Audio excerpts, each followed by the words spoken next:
Does the federal government track and trace all the firearms in the U.S.? Well, the answer is a little more complicated than one might think. We'll start by saying, yes, they do. Because it was in 1968 that the Federal Firearms Act was enacted, and that established a firearm tracing branch of the federal government. Now, this is a little more complicated than one might think, because then in 1986, it was established by law that there cannot be any sort of a gun registry in the United States.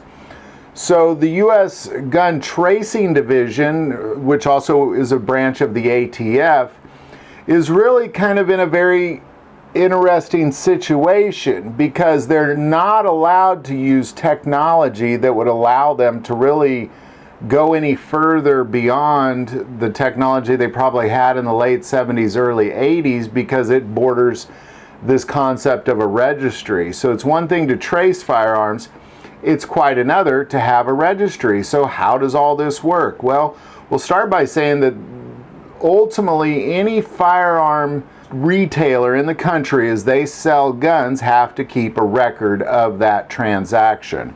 And that is in a form of a Form 4473. It's the application you fill out to pass a background check, and then that is kept as a record.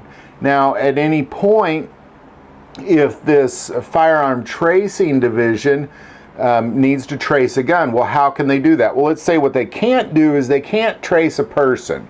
They can't go in and put in your name and figure out what guns you have.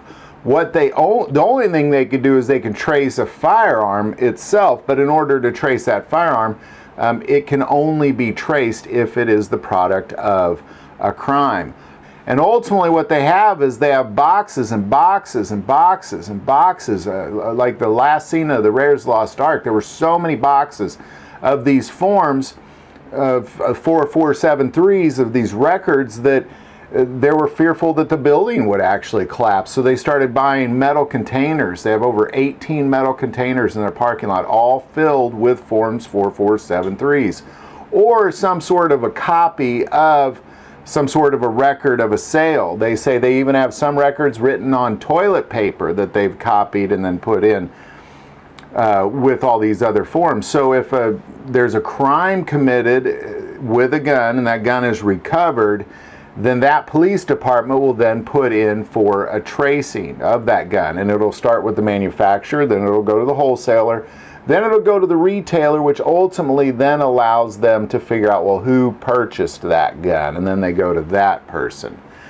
But unless a firearm is recovered from a crime, that process never begins. Now, it's kind of a well-documented fact that their success rate of tracking firearms is around 73%. Now, they do say that oftentimes a lot of the requests that they get for tracing the firearm is incomplete, meaning it might not have a serial number or even a make and manufacturer of the gun. They just have, like, well, this is a shotgun, and then they just say they can't trace it.